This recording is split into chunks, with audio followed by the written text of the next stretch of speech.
terror efa dans 5-4-3-2-1 dia efa lasa zany ty a. Miarabantsika rehetra indray mpanaraka ny fandarana kirurika tamin'ity amin'ity anio ty a.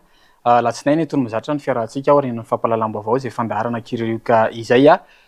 Miarabantsika rehetra aloha zany hoe somary hariva ny andro fa mamerina foana ny fiarabana ho antsika rehetra manaraka ny fandarana amin'izao harivariva izao. Mankasitraka antsika rehetra ihany koa izay manaraka ny fandarana dia mankasitraka ihany koa ny mpiara-miasa rehetra satria misy mibaka sary, misy mipandevana sary, misy mikarakara izany amin'ny anatin'ny montage sy ny sisa. Isaorana avokoa isika rehetra. Rahantsika ary tia kirurika amin'ity fafito amby roapolo ny volana aprily ity taory. Ao anatin'ny andro faharoa ambin'ny folo sy fahaefatra ambin'ny folo conférence nord sud amin'ny PFL amin'izao fotoana izao baolina kitra aloha zany anomboantsika ny fiarano anatin'izay hoe PFL izay a. Lalao anisan'ny warahantsika antsara izao ny lalao eo amin'ny AS Sainte-Anne sy ny LGK Plus tena mafy izany fifandonana izany anisan'ny tiako mijery an'izany a. Fifandonana eo amin'ny AS Sainte-Anne sy ny LGK Plus izay. Saraka tamin'isa ohatra sy ohatra aloha zany ny lalao. Dikan'izany dia hoe mafy ny fifandonana samy mahay ny mpilalao na ny andaniny na ny ankilany. Dia izay indrindra no entina amintsika ao anatin'ity resadresaka ny fanaovana tamin'ny coach ny AS Sainte-Anne ity taoary. Mela! Tila!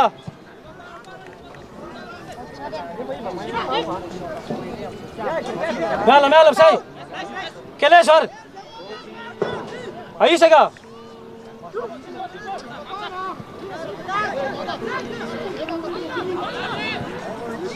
Foca rasta! Tafiditra amin'ny andro fahaefatra ambin'ny folo ny PFL, lalao maro no totosa ny farany herinandro lasa teo. Anisan'ny lalao arahantsika tsara lalao teo amin'ny AS Sainte-Anne sy LGK Plus izay nisaraka tamin'isa aotra sy aotra. Feno soa le milieu offensif ny AS Sainte-Anne no amin'ny du match nandritra ny lalao adisala nanolona ny LGK Plus. Tena manova zavatra ny fijorony eny ambony kianja, na ny construction, na ny fanafiana, na ihany koa ny fiarovany eo ampovoan'ny kianja eo. Dia miakatra manao play-off araka izany ny ekipa roa tota. Tsara ny manamarika fa ekipa valo no tafiakatra amin'ny play-off.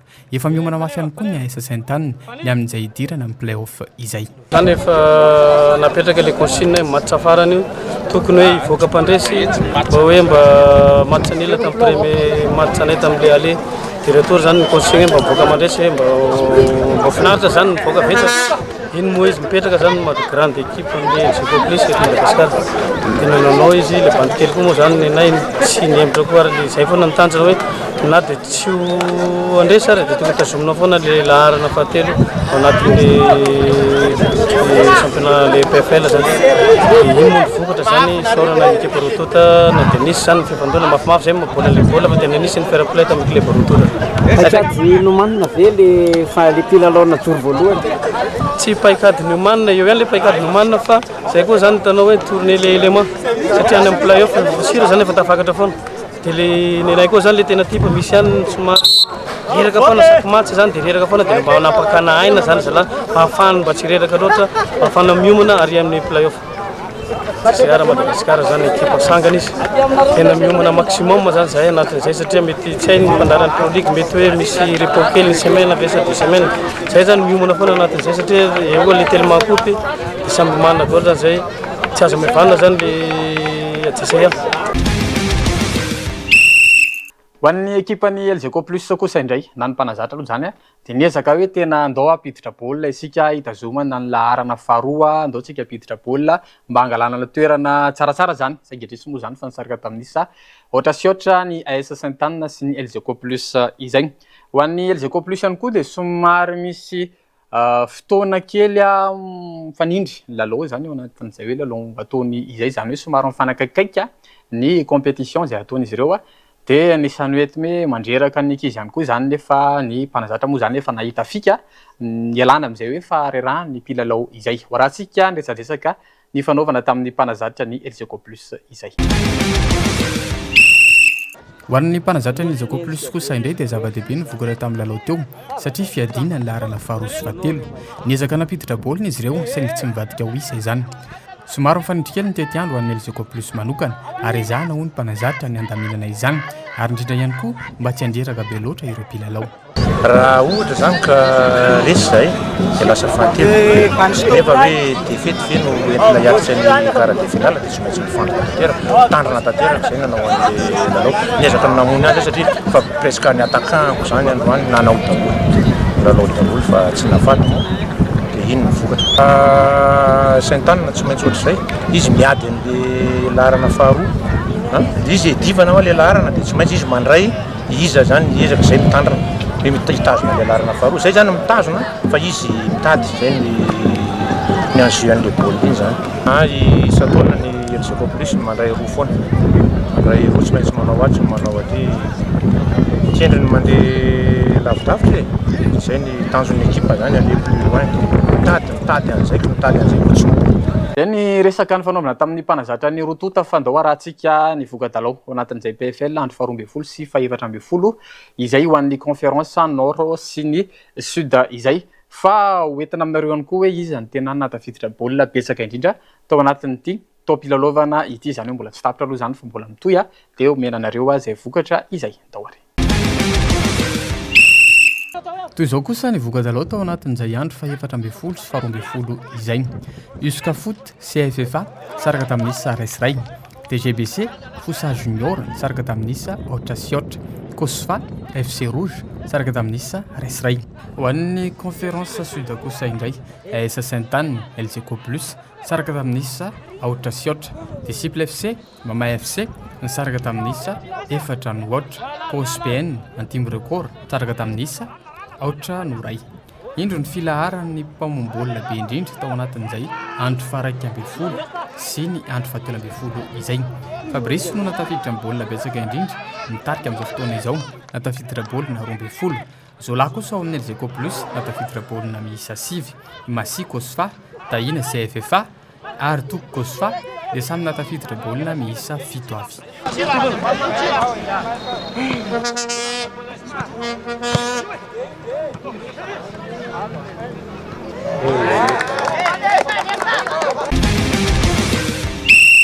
Vita reny ny baolina takana amin'ny tongotra dia hiditra amin'ny baolina tsipy amin'ny tanana antsika dia ny basket zany no entina amintsika manaraka APL U18 championnat régional no entina amintsika ao anatin'izay fanohizana ny vaovao ny fanatanjahantena izay.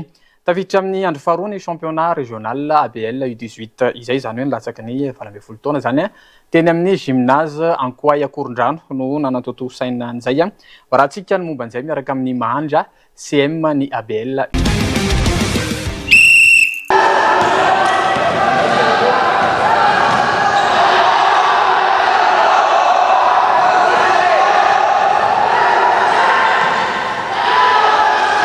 Tafiditra amin'ny andro faharoa ny ABL U18 izay natao teny amin'ny gymnase Ankoay Akorondrano.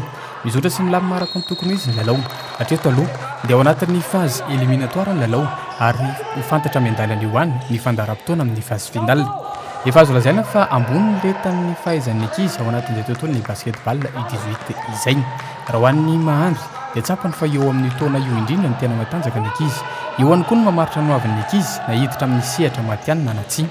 Manana tanjona manokana ity fifaninanana ity dia nitiliana ireo ankizy andrafitra ny ekipam-pirenena ho solitena ny Madagasikara. Niveau ny 18 efa hitantsika azo lazaina fa miakatra somary miakatra izy satria betsaka tatoato le tanora zany eo amin'ny 18 ans eo mihitsy zalahy no manomboka manana an'le aina zany niakatra taty amin'ny 16 ka 14 dia manomboka mampiseho an'le aina mihitsy zany manana aina manana confiance de soi be zareo satria efa hita fa mitokana lalandava ary zany moa zany no anisan'ny taratra voalohany hoe tena miezaka ihany koa club tsirairay avy mampikotrana ireo ekipany dia hita taratra mazava ho azy moa amin'izany hoe miakatra tsikelikely ny niveau an'le U18. Ny objectif manokana dia raha tsika malala misy ny 3x3 ny 18 dia championnat du monde dia ezaka maro zany tsika gasy ho ao anatin'izany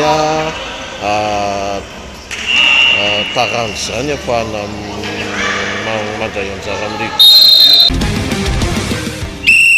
Azo lazaina hoe niady ny lalao teo amin'ny NHBS sy ny SAOE na dia hoe somary nanindry kely ary ny SAOE ihany koa moa zany efa fantatra hoe mafy ao anatin'izay hoe basket izay. Nisy fotoana nefa zareo somary vao tsinditsindry kely zay de lasa ohatran'ny somary mikorompaka kely teny ambony terrain teny nefa soa ihany fa vao fian'izy ireo zay de voatazona aloha zany le vokatra de zareo no nitarika tamin'ny 5 panneau teo ny elanelany zay isa teny amin'ny tableau izay ndao raha antsika ny momba an'izay irahana amin'ny mpanazatra. Lalao arahantsika tsara dia lalao amin'ny SAOE sy ny NHBS ka nivoaka mpandresy tamin'izany ny SAOE nampiseho endri-dalao tsara ny SAOE na dia somary nisy fikopahana kely aza indraindray vao feanefa izany ka nazahoana ny vokatra tsara. Mbola tsy tena nanaraka ny toromarika ny meka ireo mpilalao hitojo ka izahana trano ny anatsara izany. Raha hoan'ny mpanazatra ny NHBS kosa indray dia mbola hita fa tsy ampy fiarahana ny ekipa ary izay anisan'ny olana goavana natonga ny tsy firindrana teny ambony kianja. Teo ihany koa ny turnover maromaro izay nataon'ny ekipany ka mila arenina aingana. Efa miomana sady ihany koa amin'ny lalao manaraka ary ezaka akafandresena. Tsara ny inona moa fa rehefa mandresina dia tsara foana. Ny tombony anay fotsiny somary nihena kokoa ny déchet-anay par rapport amin'ny adversaire fa tsara mbola tsisy ambara firy. Mbola lavitra ny lalana be tabe consigne mbola tsy narahana fa miezaka manarina tsikerikely miezaka manarina tsikerikely foana fotsiny tanjona. Tsy ampy ngamba ny effectif anay dia tsy ampy ny souffle ny drala dia efa mety mieritreritra izy azo ny victoire dia somary mikorompaka kely fa voarina ihany tamin'ny farany aveo. Mafimafy ny atsainana satria na ny fanomananay ary somary mbola tsy tena au top zany satria zay moa amin'le any avaratrano tsy dia ampy match betsaka koa zay dia anisan'ny hoe zavatra anisan'ny difficulté anay kely ny stade sokiny hoe fitako ny voany tsy amin'izay fa izy moa efa avena place ny natao izy efa eo amin'ny place ny io dia miezaka ny ankizy zany efa hita foana satria ny ankizinay ary moa zany dia mbola fanomananay iny tena maro ny U18 io fanomananay ny U16 satria presque U16 ny anay ny 80% an'ireny ankizy ireny. Nanaraka ny teknika mihitsy izy satria na nisy zavatra napetraka ay ary dia voapetraka fa eo amin'le famonoana baolina moa zany iny tena hoe lesika be taminay teo satria tsy haina précipité le ankizy na tsy tena tafiditra premier match moa androany zay koa ngamba vonanao tamina championnat mafimafy nitsa gymnase ohatr'izao dia somary eo amin'le famonoana baolina zany tena olana be anay teo zay resahanay rectifena moa izy amin'ny match rehetra sy mbolitsanga. Vitin'ny baolina anankiroa dia ndao izy somary petraka kely indray fa rerakantsika nanao an'ireny fanatanjahantena mafy be ireny dia hiaraka ao anatin'ny badminton. Échec aloha ny resantsika zao le tena hoe lalao misy fifandonana goavana rehefa miresaka an'izany échec izany. Zavatra tena hoe tombony ao anatin'ny échec aloha zany tsy atahorana mihitsy hoe nisy mpilalao échec ndosiny fahafatesana teo am-pilalaovana an'izay échec izay fa eny ao anatin'ny hoe maha-olombelona moa sanatria mety hisy an'izany ihany fa ny échec tsisy dona fa dia samy mifampijery eo dia mifandinika eo. Nisy fotoana tao anatin'izay tantaran'ny échec izay misy hoe mieritreritra adiny telo mialohan'ny anetsehany an'ilay singa anankiray iny zany mihetsika. Zany hoe tena misy fieritreretana lalina zany rehefa milalao an'ity échec ity matetika moa zareo efa tena mahay anazy dia hoe mialohan'ny anetsika zavatra anankiray zany dia efa mieritreritra zavatra anankidimy dia nefitsika rehefa milalao anazy zany dia tsindrina fotsiny rehefa amin'ny ordinateur dia izay lalany ihany dia efa mandeha iny fa tsy zay fa rehefa milalao échec dia tena hoe misy zavatra tanjona tratrarina ao anatin'ilay izy dia ny angalana ny hoe échec maty moa zany ny tena hoe tanjona. Sokafana tamin'ny 5 aprily teo zany hoe tamin'ny sabotsy teo zany ny tao am-pilalaovana 9 ao anatin'izay taranja échec izay natao teny amin'ny IKM Tsavola izay fanokafana izay mpilalao miisa 920 tena be dia be avy any amin'ny faritra ny ligue paritra moa zany dia nahatonga solotenany avy anatin'izay hoe fandraisana anjara anatin'ity fanokafana ny tao am-pilalaovana 9 ity. Dao raha antsika ny momba izay anisan'ny tena hoe mampiavaka an'ity ihany koa moa zany dia ny fanomezan-danja ny vehivavy milalao sy tian'ity taranja ity. Dao raha antsika raha momba izay.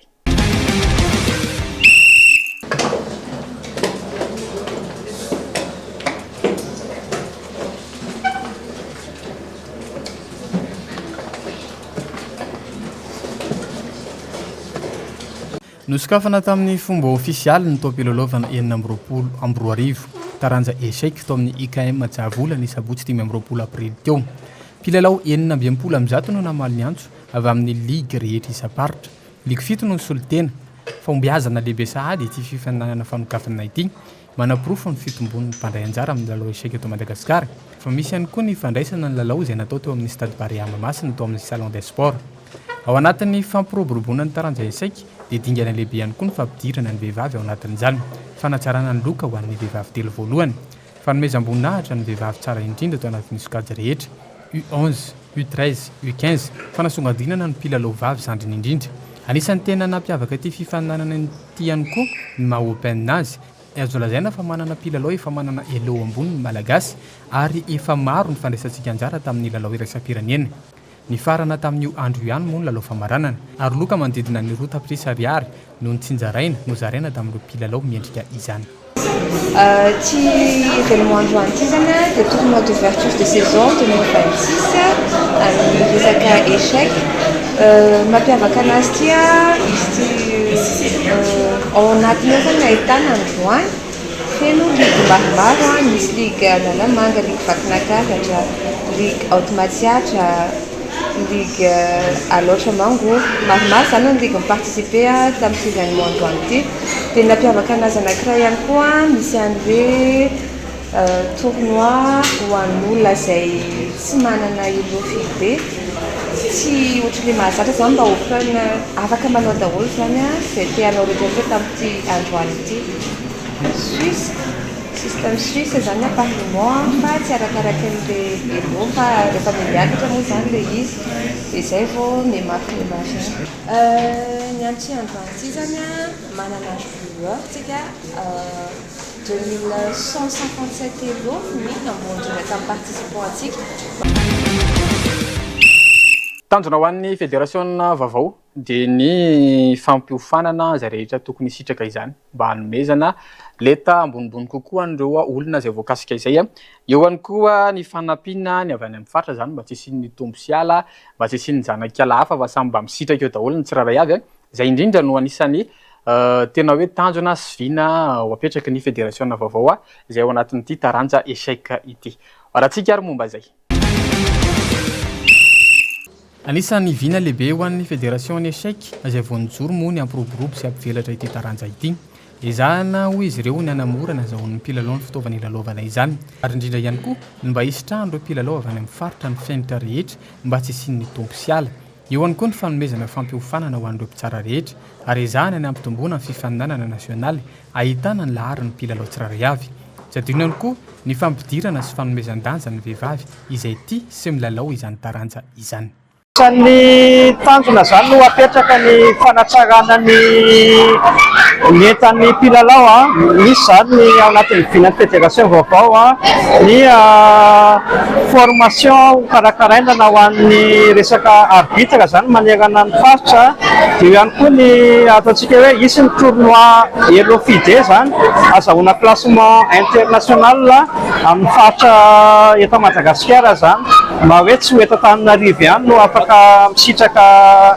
ny tournoi azahoana classement international fa manerana ny Madagasikara mihitsy dia eo ihany koa zany anisan'ny tanjona zao ny fampirobona ny vehivavy zany anisan'ny tanjona apetraky ny fédération zany zay ny ampitombo nisan'ny vehivavy milalao échec eto Madagasikara ny hanatsarana ihany koa ny entan'ny fahaizan'izy ireo zany ny taranja échec amin'izao fotoana izao miezaka ny fédération manakaiky kokoa ny faritra efa misy paikady napetraka zany hanakakizana ny any amin'ny faritra ahafahana mitondra organisation vaovao sy formation ho an'ireo mpikarakara tournoi any amin'ny faritra misy ihany koa miezaka ataon'ny fédération eo amin'ny lafiny ara-pitaovana ezahana zany mba hanana fitaovana daholo ny faritra mba ahafahany any amin'ny faritra miroborobo miaraka fédération An'ny mpilalao kosa indray dia tena hoe tombony lehibe ho an'ny mpilalao ny fifaninanana tahaka izao sy ny fifanakalozana eo amin'ny traikefa ny fifandonana eo amin'ny samy mpilalao ny fifankahitana any amin'ireny sehatra ireny dia anisany hoe zavatra mahafinaritra amin'ny mpilalao foana zany. Tsika manana roavavy anisany tena hoe mahay lalao izany taranja échec izany dao atsika hiaraka amin'ny Masambatra izy moa zany dia efa hoe championne d'Afrique tamin'ny taona 2023 dia hiaraka amin'ny Jesy ihany koa tsika izy indray no solitena ny malagasy ao anatin'ny hoe champion fifaninanana izay atao aty Afrika amin'ity taona ity. Dao raha tsika ary momba izay ho an'ny mpilalao kosa dia tombony lehibe ho azy ireo ny fifandanana tahaka izao indrindra ny ahafahany rehetra mandray anjara misy amin'ireo mpilalao no mana-talenta sy mafety tokoa ity taranja ity tahaka ny Masambatra izay efa championne d'Afrique tamin'ny taona 2024 ary misy ihany koa ny solon-tenan'i Madagasikara amin'ny championnat d'Afrique U12 midika izany fa efa manana anjara toerana lehibe Madagasikara amin'ny taranja échec. Nandresa aloha izaho teo fa mafimafiky adversaire. Firy izao ny elohanao? 1704 amin'ny rapide. Amin'ny olona tsy mahafantatra ny échec ohatrany ahoana izay nivoanao izay? Azo lazaina hoe ambonimbony ihany satria efa mpilalao hatramin'ny ela aloha izaho efa 10 taona izay ny lalao dia azo lazaina hoe manana expérience be kokoa. Nanomboka ny lalao izaho 8 ans niaraka mamanay satria Covid-19 dia nanam-potoana be da be dia avy nanomboka nanao tournoi dia ity dia nandresy vao nanao dia lasa nitombo be ny fitiavako an'ilay izy dia tamin'ny 2023 zaho tonga championne d'Afrique. J'ai commencé à l'âge en 2024 à l'âge Isany natonga anao nanao échec fitiavanao sa hoe dada sy nensa izany mampianatra? C'est maman et papa qui m'ont appris à jouer. Ensuite, j'ai commencé à aimer. Et ianao zao firy zao ny elohanao? 548. Dia ohatrany ahoana izany hoe fiatrena solon-tena Madagasikara nao championnat any ivelany zay? C'est bien. Mafy ve ny adversaire any ivelany? C'est Mbola tsy fantatra? Vao miresaka fanatanjahantena isika dia tsy azo adonona ny tamin'ny sabotsy sy ny farany herinandro lasa teo zany hoe zoma sabotsy lahady tao anatin'ny salon des sports izay fankalazana ny andro iraisam-pirenena ho an'ny fanatanjahantena andiany faefatra ho malagasy fa ho an'ny fankalazana ny salon des sports kosa dia andiany faharoa izay natao teny amin'ny stade Barea Mahamasina zany ny atsona reo misehatra rehetra ao anatin'izay fanatanjahantena izay trano eva maro be no hita tena toerana tao anatin'izay fiantsona izay naharitra 3 andro moa zany ny izay fiarahana eo amin'ny samy mpanao fanatanjahantena izay. Raha antsika ny fanazavany talepy toerana ny MGS Daory. Tafiditra indrindra amin'ny fankalazana ny andro iraisam-pirenena ho an'ny fanatanjahantena andiany faefatra i Madagasikara. Fikarakarana ny salon des sports kosa andiany faharoa tetsy amin'ny stade Barea Mahamasina naharitra 3 andro nanomboka ny 4 5 4 aprily lasa teo. Izay nikarakarainy ny ministera ny tanora sy ny fanatanjahantena. Maro araka izany na maliantso tanjona moa dia no fampiroboroboana sy fampivelarana ny fanatanjahantena. Trano eva maro no hita tena toerana ary fampisehoana maro avy amin'ireo taranja isy-tsokajiny avy no natao. Misy koa activité maromaro atao anatiny, misy ny basket 3x3, misy ny foot à 7 dia ankoatran'izay be dia be ny démonstration io ataon'ny mpanao stand rehetrarehetra. Misy fédération be dia be ao presque ao daholo ny fédération izay tarihan'ny comité olympique dia misy koa mpivarotra an'ireny fitaovana fanaovana fanatanjahantena sy ireny sakafo manome hery amin'ny mpanao fanatanjahantena ireny ao daholo izy rehetrarehetra. Dia ankoatran'izay koa zany misy koa rapitso misy hetsika hafa koa zany maly moa zany efa vita ny fanokafana amin'ny fomba ofisialy dia mandritry ny 3 andro izay fankalazana izay eto amin'ny stade Barea. Tanjona drany tsotra ihany ny fanatanjahantena moa zany fitaovana anankiray entina hampitambatra ny olona rehetrarehetra, ny communauté rehetrarehetra. Izy io mampitambatra, izy io azahoana fahasalamana io fanatanjahantena io. Izay zavatra izay novoizina ato anatin'ity hetsika ity zany hoe ohatrany hoe fanafodiny dokotera mihitsy zany ny fanatanjahantena ataonao maraina atoandro hariva io fa io azahoanao tombotso amin'ny fahasalamana io na ara-batana na ara-tsaina. Anisan'ny nampiavaka an'ity salon des sports ity dia nisy ny marathon zany hoe izay rehetra tia andray anjara ao anatin'izay marathon izay dia afaka mandray anjara avokoa. Marathon somary antonony ezaka satria eo amin'ny 520 km eo zany ny lalana miangy eo amin'ny parvis Analakely dia mihodina dia miverina eo amin'ny parvis Analakely ihany somary lavalava ihany aloha zany 15 km izany raha ny fahafantarako azy raha za manokana aloha zany sahirana ihany vao vita izany fa zay moa le hoe finiavana rehefa atao le fanatanjahantena de vita foana izay. Rahantsika momba an'izay marathon izay amin'ny izay fiarahana anatin'ny salon des sports izay. Anisan'ny nampiavaka ity hetsika ity ny fisian'ny hazakazaka ho an'ny firaisakiny izay natomboka teo amin'ny parvis ka ny farana teo amin'ny parvis Analakely ihany. Lalan'ny hazakazaka dia 10 kilometatra. Tsara ny manamarika izay rehetra navitatra amin'ny farany ity fifaninanana ity dia nahazo ny définition avokoa. Amanjatony ireo tonga misoratra anarana ary tsy mifidy taona sokajy fa afaka manao izany avokoa ny rehetra. Rapitso ny tena anasan'ny antsika rehetrarehetra misy an'ilay course de la solidarité izay miala eo amin'ny parvis Analakely dia hazakazaka irodorotontsika eo anatin'izay fankalazana ny andro iraisam-pirenena ho an'ny fanatanjahantena izay dia hiazo aty amin'ny Kianjam-Barea. Atao Kianjam-Barea rehefa tonga atsika amin'ny hazakazaka dia isy animation maro samihafa, misy zumba, misy fifaninanana maro samihafa ary mbola itoy ihany koa ny démonstration izay ho ataon'ireo fédération izay mandray anjara atao anatin'ity fankalazana. Ho an'ny famaranana ny fomba ofisialy ny salon des sports kosa dia tonga teo toerana nanome voninahitra izany hetsika izany ireo solon-tenam-panjakana maromaro misy ny ministra, nisy ihany koa ny premier ministre tonga teny dia izy ireo no namarana tamin'ny fomba ofisialy izay salon des sports notanterahana teny amin'ny kianjan'ny Barea Mahamasina izay. Rahantsika ilay fandraisam-pitenenana fohy nataon'ny ministry ny fanatanjahantena.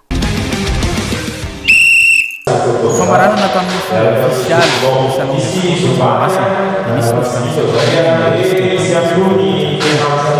izany no tena tamin'ny fanjakarana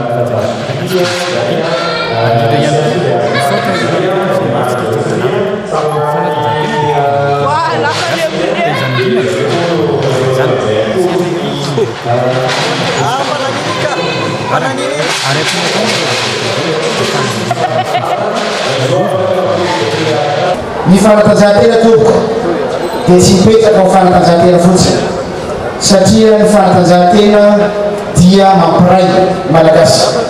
Ny fanatanjahantena dia mitondra fahasalamana ho an'ny vatana ny saina. Ny fanatanjahantena dia fianarana, ny fanatanjahantena dia kolotsaina ary ny fanatanjahantena tompoko dia fitiava tanindrazana.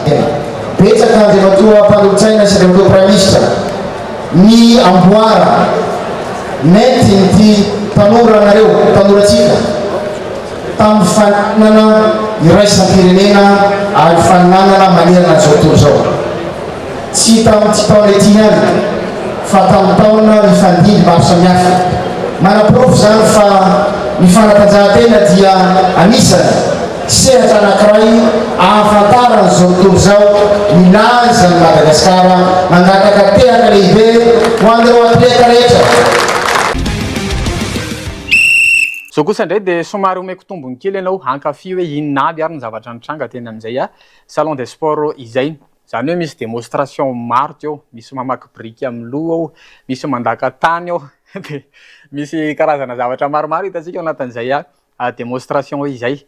Rahantsika ireo karazana fanatanjahantena izay azonay sary zany tao anatin'izay démonstration izay tao ary.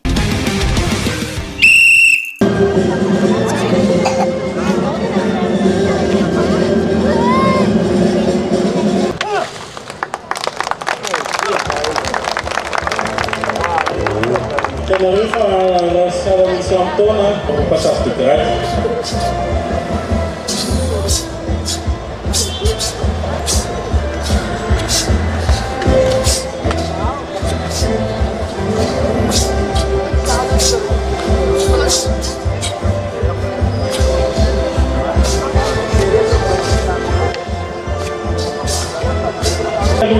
Apa misy teo atao ity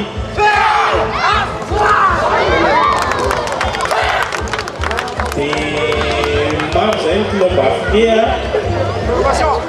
dia arakaraka izay toerana misy anareo no orientena hoe ary amin'ny club arena rehefa tovy daholo zay famparitaka tanterana loso presque efa tanà zany misy dia misy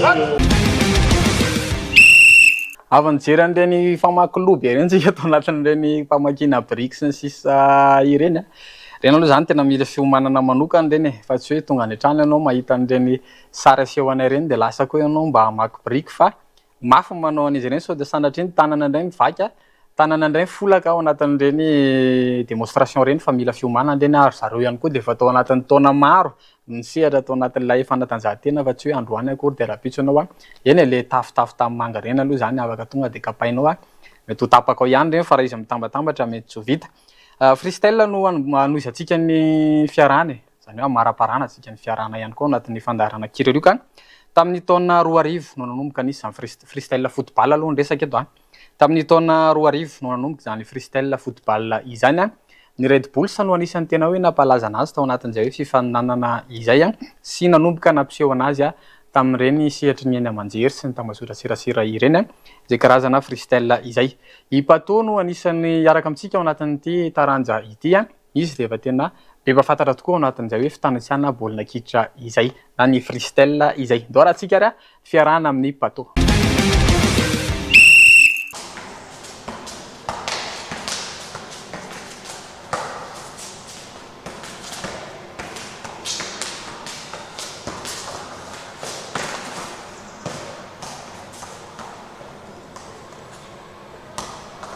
Ny freestyle dia taranja iray izay mampisehoseho miavaka amin'ny baolina kitra. Misy ara sy fanatanjahantena mifangaro ao aminy.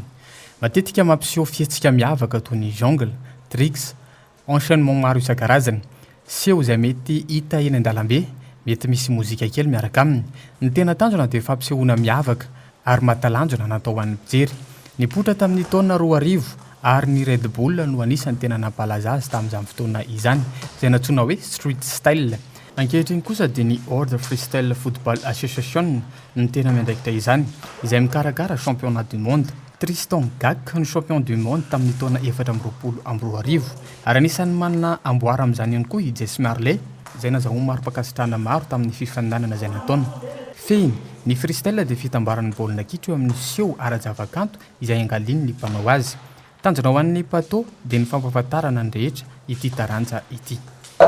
I Pato miaraka amintsika no freestyle sa mazava ho azy aloha tsy rikivily sany amin'ny trano eto dia tonga ny laharana karapanondro son tsy laharana karapanondro fa raha vanio Pato tonga zay tamin'ny kilo makasitraka indrindra aranasana sy natsely kely any aloha ay misaotra miantso ana miakatra eto amin'ny fandara dia iravantsika mpanaraka ny fandarana trano. Androany aloha natsony ianao satria hitany ao tena favori azy zany amin'ny resaka tiratoky amin'ilay takataka sy sisa matsotsoky ty amin'ilay anamiana fa zay no hoe tena atao amin'izy zany hoe eto zay miantso anao dia inona ny zavatra azonao atolotra ho amin'ny mijery satria mijery misy fotoana tena miandraka zavatra hoe inona ndray ny zavatra mety malino anatin'ilay fandarana zany dia anao no natsonay aloha dia afaka tonga dia tsara aloha zany hoe mipresente kely mijery anao hoe iza marina totrina hoana natonga anao nanao an'ity resaka freestyle ity dia efa ela avy anao zany inona ny tanjona ia voalohanteny aloha dia mbola mamerina fisaorana anareo niantso anaty eto amin'ny fandarana angamba ny anomboako anazy aloha dia Pato mety efa misy maro amintsika ihany mahafantatra amin'ny Pato fa Pato mpanao freestyle professionnel sady eo ambassadeur mpifantana ny freestyle eto Madagasikara avy amin'ny fédération internationale dia coach ihany koa mampianatra ireo izay liana ao anatin'ilay taranja. Raha ohatra ka fitiantsika kely dia ny freestyle zany dia discipline manafangaro ny discipline artistique sy sportive dia ao anatin'izay miezaka manapoitra figure farany sarotra farany miavaka kanefa ny fitaovana ampiasainao anatin'ilay izy dia ity baolina ity atanako ity sy ireny baolina fahitantsika lalaovy dia ny amin'ny match mahazatra ireny. Raha fitianiko amin'ny ambangovango ngambany dia fanapariahana ny taranja freestyle manera Madagasikara ny tena tanjoko voalohany indrindra ao anatin'ny izay rehetra hoe eritreretiko tokony lalana tokony izorana ao anatin'ilay izy. Le freestyle io hoe Pato mahay baolina satria tiako tenenana hoe rehefa mibandy manao aliso ohatrany tsy dia tena hoe hita eny ambony kianja efa ny izy mahay contrôle de balle hoe tena enjana be zany dia efa maninona nareo tsy manao baolina hoe tena sur terrain misy sa misy manao ihany mamela kely verina kely le fanontanianao teo satria nanontany anao teo hoe firy taona nanomboka nanao an'izy dia mifandraika kely amin'izay ngamba n'ilay izy. Za tamin'ny taona 7 sy 2000 nanomboka nanao freestyle dia Ny tena nahitako freestyle aloha za footballeur tamin'ny voalohany indrindra efa mbola kely zany dia efa nanao baolina foana, efa tao anatina club ihany koa tamin'izany fotoana fa noho ny fianarana sy ny ohatr'izany moa dia tsy afaka nanao choix be loatra fa tena miconcentre fianarana dia tao anatin'izay nahitako an'ilay hoe ny freestyle football ka tsy mila terrain, tsy mila zavatra ngeza be na olona namana na ohatr'izany fa ianao sy ny baolina irery ihany dia afaka manao anazy. Fa amalalay ampy fanontanianao manaraka amin'izay hoe tsy maintsy mahay baolina ve sy ohatr'izany. Hita tara anankiray fotsiny mpanao freestyle vazaha angalako ohatra satria raha nitsika eto Madagasikara aloha dia matetika tao amin'ny tontolo baolina foana misy namana sasany ihany tsy mikitika baolina mihitsy fa tonga dia freestyle satria nahita nainanao dia nahita vidéo vazaha. Fa vazaha anankiray izay izy tsy nanao freestyle, tsy nanao baolina, tsy mahafantatra izay momba ny freestyle mihitsy izy tao tamin'izy ataoko hoe entre 11 ans à 14 ans teo. Fa tennis no nataony io raha namana io frantsay, afaka atao tsara zany sady manao foty no lasa freestyleur anao rehefa avy eo, nefa koa afaka hoe olona mbola tsy nikitika baolina mihitsy mianatra mpanao freestyle. Dia le fanontanian'ny be sy ny maro matetika moa hoe fa maninona ny mpanao freestyle tsy manao baolina mahitsy, tsy manao satria ety am-piandohana aloha dia hazavaiko kely hoe discipline roa samy hafa le football eny kianja sy freestyle football. Tarao ataontsika ny anona zany. Nao dia moa zany zao le rey ao anatin'izay resaka freestyle izay izay anao tolotra anareo zao. Eto kosa indray dia nomena tombony kely nareo satria ampianatry pato zany, ampianatra izy hoe ohatrany ahoana no mety hoe tuto kely afaka omenantsika zany hoe ianarantsika any an-trano. Izy ihany koa tsy mandratra mantsy fa afaka ianarana ary na ny ankizy atoko hoe 7 taona eo ary dia efa manomboka afaka manao an'izany freestyle izany dia misy démonstration vitsivitsy ihany koa ampiarahanay nomezana fahafa-po ny mason-dao ary. Aseho anareo antsara ireo karazana figura izay atao amin'ity taranjay ity. Sarotra tokoa satria mila souplesse, fifatohany ary akingana ny freestyle. Tsara nefa ny manamarika fa azo ny rehetra atao sy ianarana ny freestyle rehefa salama tsara rabatana ianao ary tsy voatery mahay baolina fa mila kosa mahay base ny jonglage. Amin'ny loi de la physique le force manisaka anazy iny mampropulse ny baolina miakatra zany. Averiko kely farany ao dia raha liana amin'izay moa nareo dia efa mahita ny petsiko dia afaka manoratra ao amin'ny MP. Dia tutontsika manaraka indray ataontsika figure na freestyle slap ny anaran'ity trick ity.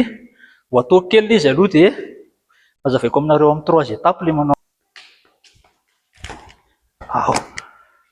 Dia ny base ny freestyle moa efa haintsika fa jonglage, zany rehefa manao an'ity trick ity zany ianao tokony efa mahay jonglage satria nanaovako azy teo zao nanainga baolina aloha za satria tsy maintsy ingena ny baolina vao afaka manao slap. Fa ny ampianariko anao amin'ity an'io ity aloha tsy mila manainga baolina fa tonga dia avy hatrany l'exécution le trick, apetraka eo ampovoan'ny tongotra, terena tsara ny baolina, mahitsy tsara. Ataoko mirirana izy amin'izay hitanareo tsara le fandehan'ilay baolina. Étape voalohany zany aloha terena ny baolina dia manainga, terena ny baolina.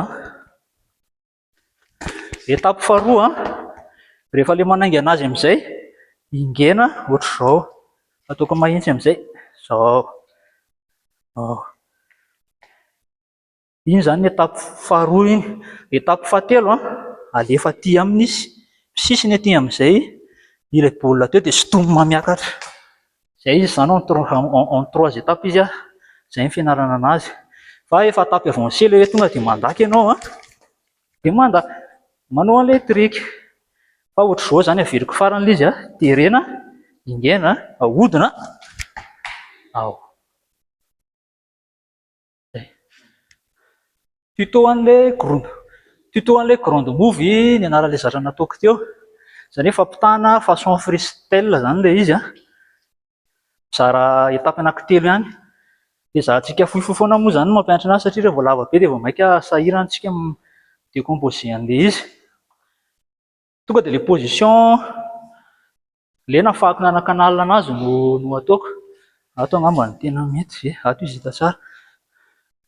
Maka pied fort no misintona le baolina miembotra zany satria mipie diso zany mipie faible no mitazona ny baolina misintona anazy makany arina satria mipie fornone afaka mouvement libre zany manao an'le tour du monde feinte teo iny averiko kely mipie faible no misintona le baolina makany arina dia mipie foro manao feinte ohatry ny haka nefany tsy maka ohatr'izay zany le izy. Normalement zany fataon'ny mpanao freestyle n'iny na ny mpanao panahy moa zany dia atreho foana hoe fa ny antsika napitsika kely le tosy kely teo personnel hoe satria le olona misary raha tsy maintsy hetsika dia fotoana kely fraction de seconde zany ny ahafahanao manikitsika kely le baolina fotsiny to dia canal izy na very izy zany satria tsy ho hita mihitsy le fandehan'le baolina. Averiko le étape voalohany sy faharoa teo, étape voalohany, faharoa, dia rehefa tonga eto iny le baolina dia sintomina miverina dia domina makany. Mety sarotra izy amin'ny voalohany fa mouvement naturel anefa izay amin'ny vatana. Vao iny foa io baolina io tonga eto dia tena mora kely mihitsy no misintona an'io izay fotsiny.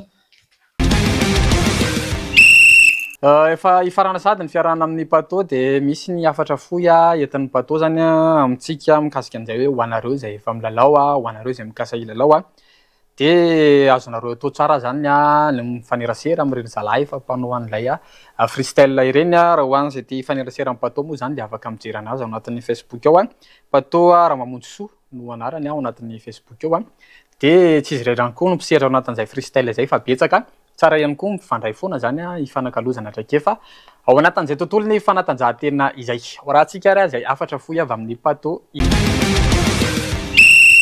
Misy afatra fohy men'ny plateau an'ny mpanao freestyle dia mba ikotranana hatrany ary ny fanakalozana traikefa amin'ny samy mpilalao no mafisiny ihany koa fa mahasoa ny fanaovana ny fanatanjahantena. Dia misaotra ny MBS nandray ahy dia afatra ho antsika zareko roa angamba ny afatra amin'ny an'io ity. Ho an'ny efa mpanao freestyle dia ho an'izay maniry hianatra freestyle. Ho an'ny efa freestyler dia mi-encourager foana mikotrana dia aza tena mizolerery mikotrana rery loatra fa ilaina mikotrana miaraka amin'ny namana, miaraka amin'ny hafa mba ahafahana mivoatra aingakaingana kokoa. Aza tiana mijery vidéo indrindra fa ny Instagram. Manararoatra kely any manatsidika fa ao anatin'ny ity discipline freestyle ity moa zany tsy hoe mandaka fotsiny ny tena atao fa efa natsidiko teo aloha ihany mety ahafahanao mivoatra any anaty teknika eny ambony kianja, any anaty resaka mental ihany koa. Fa ankoatran'izay koa amin'ny maha hoe sport anazy ihany koa dia efa rahantsika malala fa mahasoa ny fahasalaman'ny vatan'olombelona ny fanaovana sport. Dia eo ankilany indray amin'ny maha-taranja artistika anazy dia mampivoatra ny créativité antsika, kitikitika kely ny any anaty mental antsika izy mba ahafahantsika créatif eo amin'ny fiainana, eo amin'ny zavatra atao andavanandro. Ena re, izay ihany koa no mamarana ny fandaharana kirorika tamin'ity an'ity mankasitraka foana antsika rehetra zany niaraka taminay. Nafoy fotoana tao anatin'izay minitra vitsivitsy maromaro izay fotoana fanomezantsika ao anatin'izay hoe vaovao ny fanatanjahantena izay mino fa tsy ampy izy ireny kanefa nezahana zany namenona azy araka ny tokony ho izy raha misy moa zany fiara-miasan-tianareo atao aza misalasala mihitsy fa mitsoanay ndao hoe resaka afaka mivahiny eto koa tonga dia mitsory eto akaiky eto dia vatsika miresaka dia va mety ny atao dia mame fotoananao amin'ny herin'ny toy izao indray aza misaraka amin'ny MPS.